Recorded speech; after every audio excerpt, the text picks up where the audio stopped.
किन्हीं एजेंसी के पैसों से चले। और मान्यवर ये हमें सवाल पूछे, मान्यवर अभी भाई एक मिनट, अभी उनको अपने गठबंधन का नाम बदलना पड़ा। अच्छा नाम था यूपीए, 10 साल सत्ता में भी रह लिए थे, क्या प्रॉब्लम था भाई, नाम क्यों बदला? आप लोगों को मैं बताना चाहता हूं, देश की जनता को सदन के माध्यम से इतने सारे घोटाले टोटल लगाया तो 12 लाख करोड़ के बाद मैंने टोटल छोड़ दिया। 12 लाख करोड़ के घपले घोटाले भ्रष्टाचार यूपीए के नाम पर चढ़े हैं, कैसे जाए बाजार में? अब जो कंपनी दिवालिया हो जाती है या साख खराब हो जाती है इसकी, तो वो नाम बदल दे, बोर्ड बदल दे, इन्होंने भी नाम बदल दिया।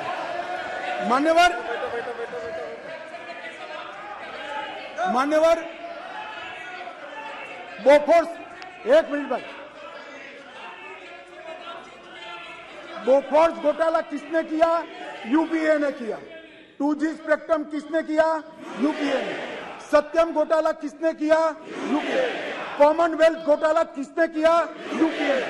कोयला घोटाला किसने किया? यूपीए ने। टाटा ट्रक घोटाला किसने किया? यूपीए ने।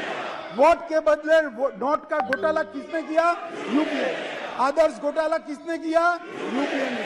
नेशनल हेराल्ड का घोटाला किसने किया? यूपीए। वाड्रा का डीएलएफ घोटाला किसने किया? यूपीए ने। चारा घोटाला किसने किया? खाद्य सुरक्षा बिल का घोटाला किसने किया? गाजियाबाद प्रोविडेंट फंड घोटाला किसने किया? हर्षद मेहता शेयर बाजार का घोटाला किसने किया? हसन अली का हवाला घोटाला किसने किया? आईपीएल का घोटाला किसने किया? LIC हाउसिंग का घोटाला किसने किया? मधु कोड़ा घोटाला किसने किया? फायर प्रॉन सबमरीन घोटाला किसने किया? और कांग्रेस अध्यक्ष की यात्रा का भी घोटाला किसने किया? अब साहब इनके पास नाम बदलने के अलावे कोई रास्ता नहीं रहा है। मैं आपको बताता हूं, हमें कोई नाम बदलने की जरूरत नहीं है कि 9 साल में और अटल जी के 6 साल में हमने कोई ऐसा काम नहीं किया जिससे सर झुकाना चाह पड़े, सीना तान कर मैदान में जाएंगे। मान्यवर, एनडीए ने स्थिरता दी, 10 साल तक स्थिरता दी है। 30 साल से कांग्रेस ने 30 साल तक कोई सरकारों को चलने नहीं दिया। चंद्रशेखर जी को सबसे पहले, चरण सिंह जी को समर्थन दिया सरकार, फिर चंद्रशेखर को समर्थन दिया सरकार, देवगौड़ा को समर्थन दिया सरकार। इनकी फितरत मान्यवर अस्थिरता है। मोदी जी ने, एनडीए ने, भाजपा ने देश को स्थिर शासन दिया है, इसलिए देश विकास मान्यवर चाहता हूं और बड़ी संवेदना के साथ आपके माध्यम से इस देश के 130 करोड़ लोगों के सामने मणिपुर की हालिया हिंसा क्यों हुई है और क्या चल रहा है और सरकार ने क्या उपाय किए, ये भी बताना चाहता हूं। मान्यवर, मैं पास्ट में मणिपुर में क्या हुआ ये भी बताऊंगा। अब मैं जब बताऊंगा तब ये कहेंगे कि पुरानी बातों को हमें सुनाने के लिए कह रहे हो। ना जी, मैं संवेदनशील आदमी हूं मान्यवर, मैं पुरानी बातों को राजनीतिक हिसाब किताब के लिए नहीं सुना रहा। इसलिए नहीं सुना रहा कि आपके समय में भी हुआ था, हमारे समय में भी हुआ, होता है का अप्रोच हमारा नहीं है, ये यूपीए का अप्रोच है। हमारा अप्रोच होता है का नहीं है, हम टॉलरेट नहीं कर सकते। मैं पुरानी हिंसाओं को इसलिए बताना चाहता हूं कि मणिपुर की नस्लीय हिंसाओं के स्वभाव को जनता ने जानना पड़ेगा। नस्लीय हिंसा मणिपुर में जब जब होती है तब किस प्रकार से होती है वो भी जानना पड़ेगा। इसलिए मैं पुरानी हिंसाओं को भी रखूंगा। आपके मन में ये भ्रांति न हो, ये सवाल ना आए कि पुराना क्यों बता रहे। मान्यवर, 6 साल से करीब 6.5 साल से मणिपुर में भारतीय जनता पार्टी की सरकार है। मणिपुर में भारतीय जनता पार्टी सरकार बनी तब से 3 मई तक एक भी दिन कर्फ्यू नहीं डालना पड़ा। मैं मेरी बात आग्रह के साथ कहना चाहता हूं। मणिपुर में भारतीय जनता पार्टी की सरकार के 6 साल पूरे हो गए।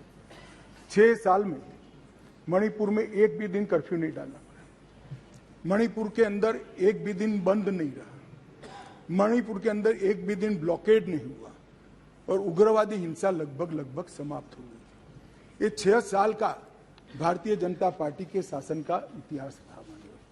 2021 में हमारे देश की पड़ोस में म्यांमार में सत्ता परिवर्तन हुआ और म्यांमार में वहां पर मिलिट्री का शासन आया, डेमोक्रेटिक सरकार गिर गई और वहां पर एक कुकी डेमोक्रेटिक फ्रंट है, इसने लोकतंत्र के लिए आंदोलन चालू करा।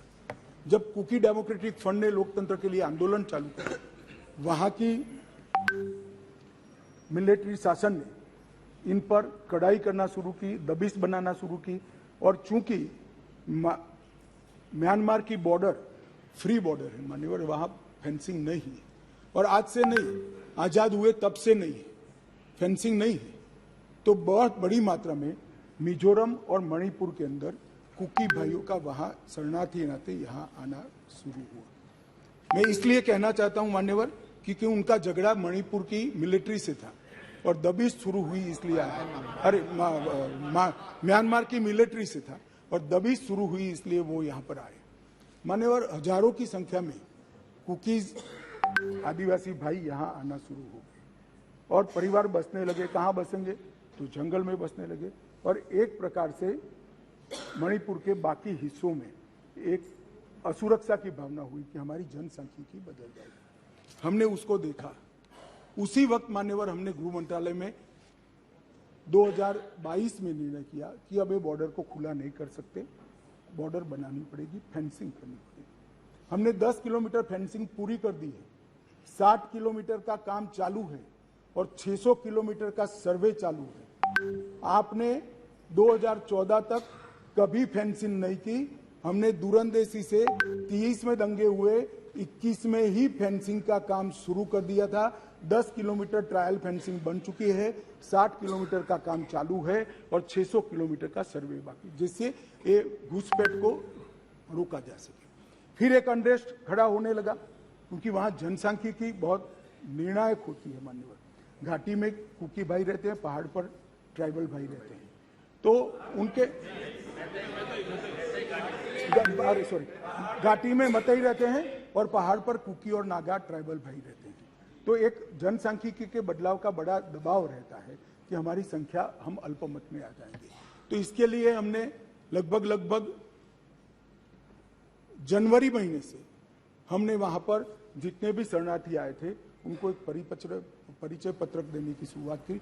उनका थंब इम्प्रेशन लिया, आई इम्प्रेशन लिया और थंब इम्प्रेशन और आई इम्प्रेशन को वोटर लिस्ट और आधार कार्ड के नेगेटिव लिस्ट में डालने का काम किया। ऐसा नहीं है मान्यवर कि यहाँ गृह मंत्रालय के कंट्रोल रूम में कोई आंख मूंद कर हुआ। 2023 में दंगा हुआ, 21 में हमने फेंसिंग चालू करी, 22 में हमने फेंसिंग चालू करी और 23 की शुरुआत में हमने थंब इम्प्रेशन और आई इम्प्रेशन लेने की शुरुआत की और उसको भारत के वोटर लिस्ट और आधार के नेगेटिव लिस्ट में डालने की। फिर भी ये जिस प्रकार से संख्या बढ़ती गई, एक असुरक्षा की भावना मतई लोगों में फैलती गई मान्यवर। ये जो वहां पर एक फ्री रेजिम है, नेपाल की तरह वहां पासपोर्ट नहीं चाहिए। अब ये मत कहना है कि हमने क्यों नहीं करा, 1968 से करा हुआ है भाई।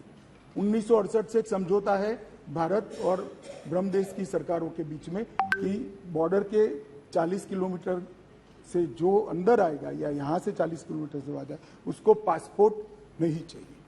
ये समझौता है, किसी को रोकना भी असंभव था। और इतने हजारों किलोमीटर की बॉर्डर में बाढ़ भी नहीं लगी थी, फेंसिंग भी नहीं थी, तो संख्या बढ़ती गई और असुरक्षा बढ़ती गई। इतने में एक अफवाह फैल गई 29 तारीख अप्रैल को कि 58 ये वसाहतें जो थी शरणार्थियों की, उसको गांव घोषित कर दिया गया। अब गांव घोषित करने की अफवाह से ही घाटी में बहुत बड़ा अनरेस्ट शुरू हुआ मान्यवर। और वो अनरेस्ट को भी हमने माइक वाली जीपे चलाई, बताया गया कि भाई कोई गांव घोषित नहीं हुआ है, मगर अफवाहें जब फैलती है तब फैलती है, अविश्वास का वातावरण। और घोषित जंगल गांव घोषित किया, जंगल गांव घोषित किया, जो वसायतें थी उसको, तो उनको लगा परमानेंट अब यही बस रहा है, तो एक अनरेस्ट खड़ा हुआ। उसके बाद में आग में तेल डालने का काम हाईकोर्ट मणिपुर के अप्रैल महीने में आए हुए एक फैसले ने कहा, जिसने सालों से पड़ी हुई एक लंबित पिटीशन को अचानक चलाया।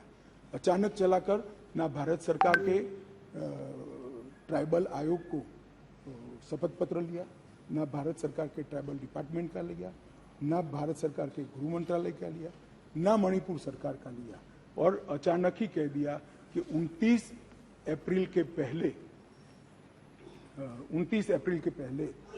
इस मतई जाति को ट्राइबल घोषित कर दी गई।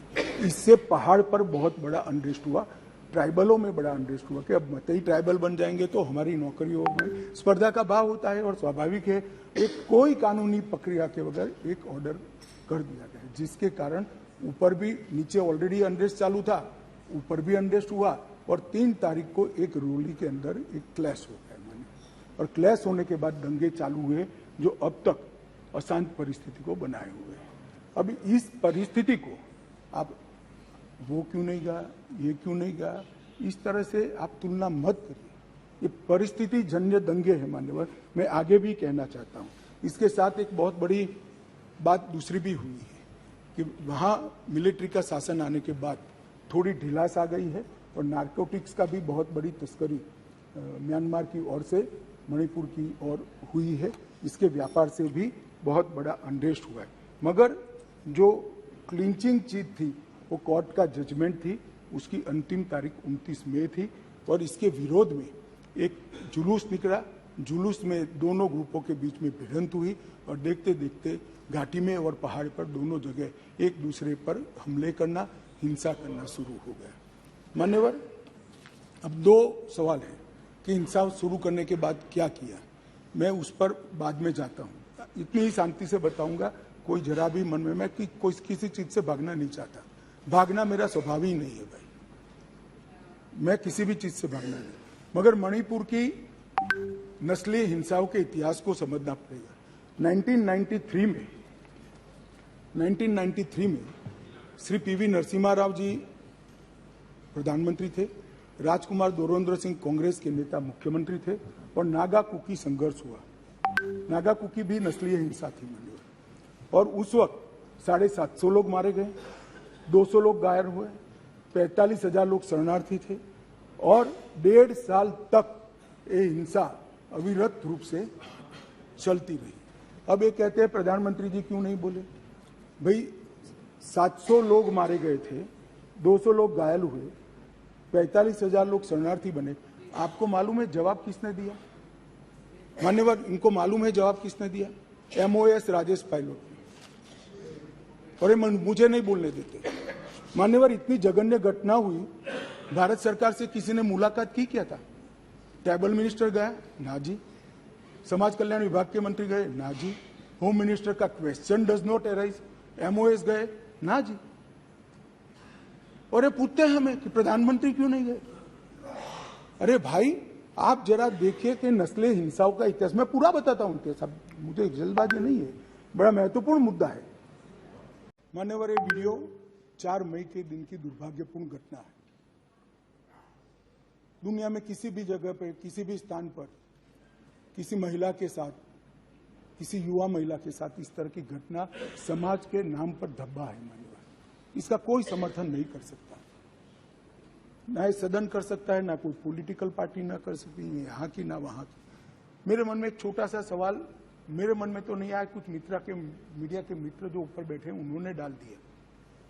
उन्होंने मुझे पूछा कि अमित भाई, ये 4 मई का वीडियो संसद सत्र के 1 दिन पहले ही क्यों आया? अगर किसी के पास वीडियो था तो वीडियो डीजीपी को देना चाहिए या नहीं देना चाहिए? मानिए किसी के पास वीडियो था तो पुलिस तंत्र को देना चाहिए या नहीं देना चाहिए? उसको सार्वजनिक करना चाहिए क्या? वो महिला के सम्मान की तो सोचो ना जी।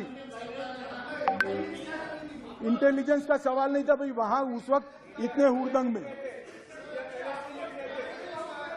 एक मिनट इंटेलिजेंस के पास नहीं आया, मगर आपको देना चाहिए था या नहीं देना चाहिए था? आपको देना चाहिए था या नहीं देना चाहिए? हाँ, दादा का काम टीवी में बताने का है। दादा का काम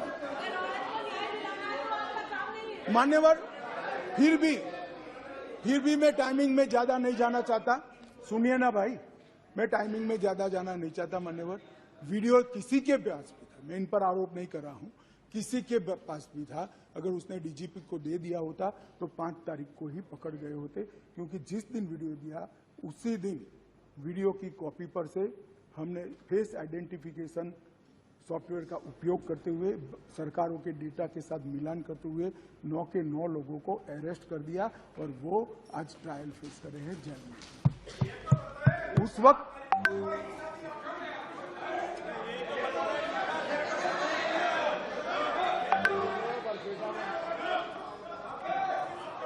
मान्यवर, मैं शांति के लिए किए गए प्रयासों को भी सदन के सदस्यों को बताना चाहता हूं।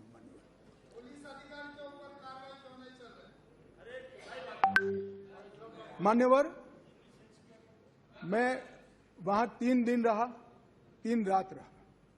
मेरे साथी नित्यानंद जी 23 दिन तक लगातार वहां रहे। एमओएस होम मिनिस्टर पहली बार नहीं, कोई गया ही पहली बार मैं ही गया हूं। अब तक कोई नहीं गया है। इतने सारे दंगे मैंने जो बताए, नस्ली इंसान, कोई नहीं गया है। एमओएस 23 दिन रहा है, 3 दिन में रहा।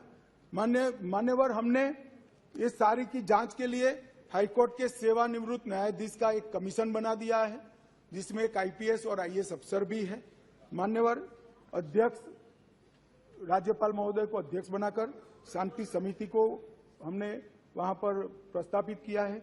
36,000 से अधिक सुरक्षा कर्मी, जहां मतई समूह रहता है, जो कुकी रहता है, बीच में बफर जोन बनाकर खड़े हैं। आज भी गुस्सा शांत नहीं हुआ है, परंतु हिंसा इसलिए कम हुई कि बीच में 36,000 पैरामिलिट्री फोर्सेस दिन रात तैनात थे, इसलिए हिंसा कम हुई है। बेहतर इंटर एजेंसी समन्वय के लिए यूनिफाइड कमांड व्यवस्था, क्योंकि वहां बीएसएफ भी है, सीआरपीएफ भी है, असम राइफल भी है, सेना भी है, मणिपुर पुलिस भी है। 5 सुरक्षा एजेंसियों के बीच में बेहतर समन्वय के लिए यूनिफाइड कमांड व्यवस्था बना दी गई है और उसकी चेयरमैनशिप यहां से भेजे गए सुरक्षा सलाहकार के हाथ में है।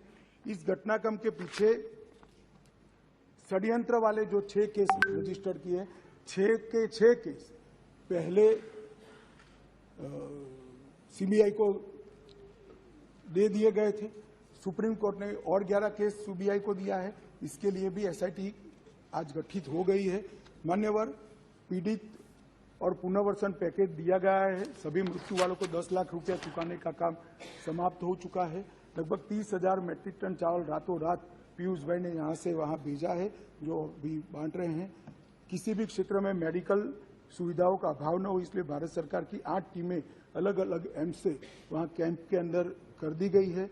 कोर्ट में मुकदमों में किसी की एक्स पार्टी सुनवाई न हो, इसलिए चारों प्रभावित जिलों के डिस्ट्रिक्ट कलेक्टर के वहां वीडियो कॉन्फ्रेंस की सुविधा कर दी है, तो हाईकोर्ट में जाना नहीं पड़ता है, सबकी सुनवाई वहीं से हो रही है। बच्चों का ऑनलाइन एजुकेशन चालू हो गया है। घाटी में 98% स्कूलें खुल गई है, 80% उपस्थिति रहती है।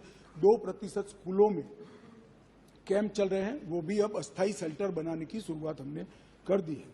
राहत सामग्री सुलभता से मिले, इसके लिए भी हमने ढेर सारे प्रयास किए हैं और सुरक्षा की समीक्षा भी हर सप्ताह मैं यहां से वीडियो कॉन्फ्रेंस से यूनिफाइड कमांड के साथ करता हूं। गृह सचिव हर दूसरे दिन करते हैं और डीआई भी हर रोज करते हैं। मान्यवर, इतनी क्लोज वॉच के साथ वहां शांति बनाने का प्रयास चल रहा है। मैंने आगे कहा कि पुरानी सरकारों में किसी में 9 महीना हुआ, किसी में 1.5 साल हुआ। मैं इतना जरूर कहना चाहता हूं मान्यवर, कम से कम समय में ये हिंसा को शांत करने का काम हम कर पाएंगे, ऐसा मुझे भरोसा है।